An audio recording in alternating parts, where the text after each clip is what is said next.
ก็ใช้เช่นนั้นที่เก่าพี่น้อง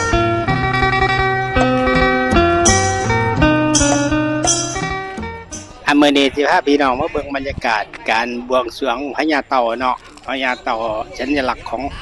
บ้านเฮาอันนี้ก็คือที่ตั้งที่ฐานตั้งที่เฮ็ดไว้พี่น้องอาจสิเอาเต่าใหญ่มาวางไว้นี่เนาะมื้อนี้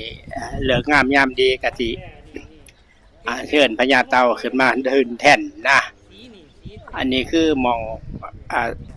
ว่าไงว่าศาลหลักบ้านหลักเมืองของบ้านน้องเต่าเนาะนี่ก็คือแท่นว่างเต่ายักษ์พี่น้องขณะนี้ผู้เฒ่าผู้แก่ที่ทำพิธีกำลังบวงสรวงทำพิธีขอเข้ามาบอกเจ้าที่เจ้าทานบอกกล่าว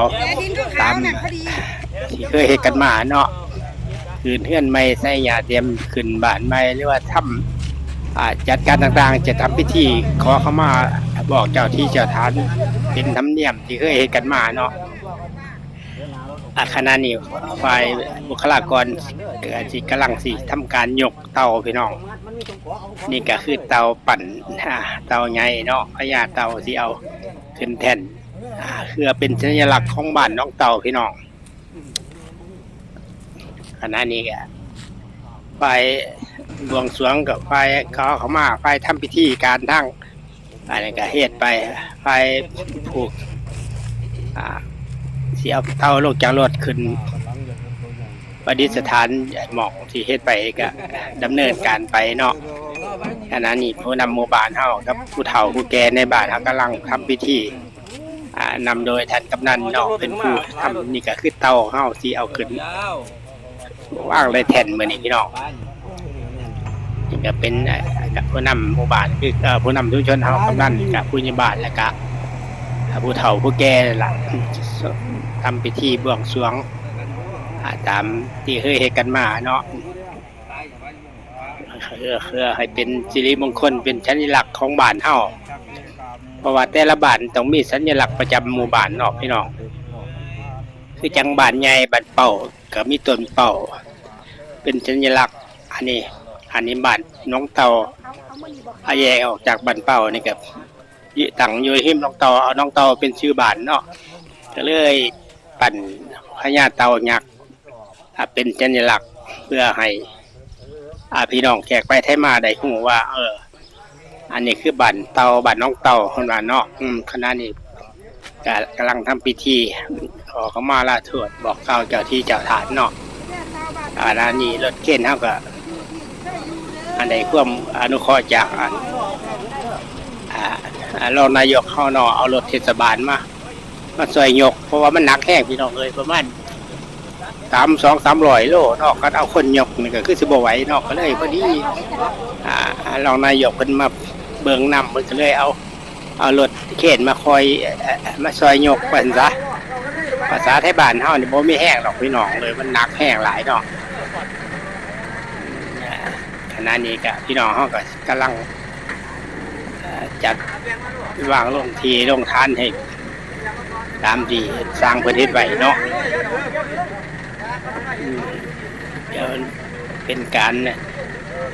อารมณ์แรงรวมใจของพี่น้องไทยเฮาเนาะซอยกันเฮ็ดซอยกันคิดมาว่าสิเอาหยังเป็นสัญลักษณ์ของบ้านเฮาดีเนาะก็เลยถือว่าเอาเต่าพี่น้องเพราะว่าซื้อบ้านก็ซื้อบ้านน้องเต่าเนาะก็เลยเอาเต่ายักษ์เต่าใหญ่เป็นสัญลักษณ์หมู่บ้านอันนี้กำลังจัดเลี้ยงจัดตั้งให้มันถือลักษณะอยู่ดีเนาะคือว่าเนี่ยพี่น้องเฮาหลายคนหลายเว้าเนาะหลายคนหลายปากคือว่าเนี่ยกันแม่นเฮ็ดคน2คนนี่แหละพี่น้องอันนี้มันหลายคนก็ผู้นึงว่าจะนึงผู้นึงจะนึงก็เลยสาเนี่ยจักหน่อยเนาะก็ดีเนี่ยแต่บ่ได้ออกแห้งมีรถมาช่วยยกให้หลังจากเรียบร้อยแล้วก็ทำพิธีของมาไล่ทำพิธีเอาหนักคู่เต่ามาวางไว้ให้ดูหน้าเกรงขามแล้วพี่น้องนี่ก็จะเป็นสัญลักษณ์ของหมู่บ้านเฮาเนาะบ้านน้องเต่าพี่น้องเนี่ยเห็นทางหลังนี่ก็คือน้องเต่าเนาะของประจำหมู่บ้านประจำชุมชนเฮาแถบนี้มองหาอยู่หากินนั่นล่ะจะเป็นเหมาะแห้งครับพี่น้องต้นไทรก็งามทางหลังเนาะต้นไทรนี่ขึ้นงามแบบมันเหมาะ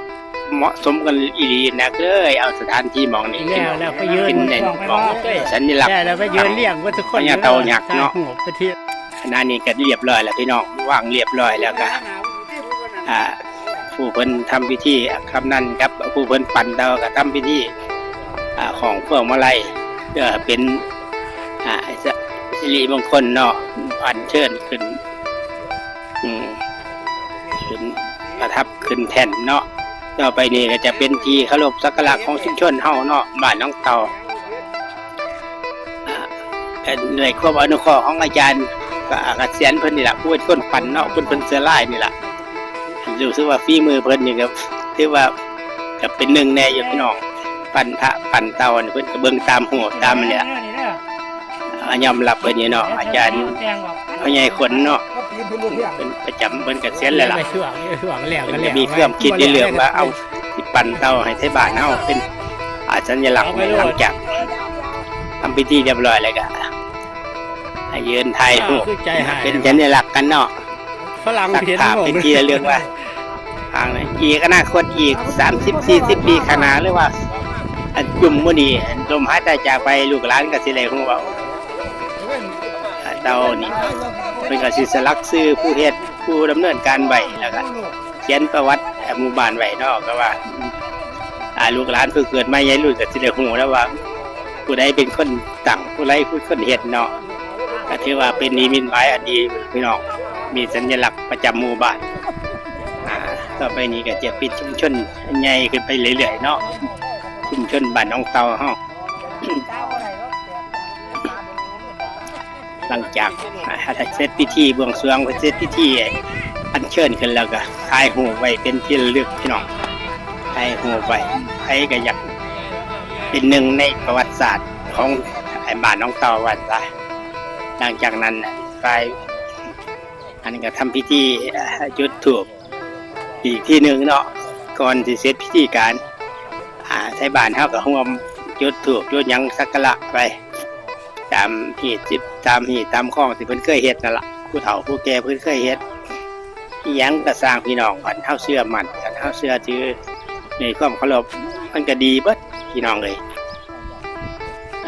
ตอนนั้นนี่ไทบ้านเฮาก็ซอยกันจุดธูปแล้วก็เป็นอันว่าพิธีอัญเชิญพญาเต่าขึ้นประทับแท่นมื้อนี้ก็เสร็จเรียบร้อยแล้วพี่น้อง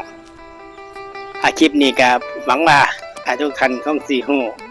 ความเป็นมาพอสมควรเนาะคลิปหน้าพุ่นล่ะพี่น้องพอกันใหม่สำหรับคลิปนี้ก็สวัสดี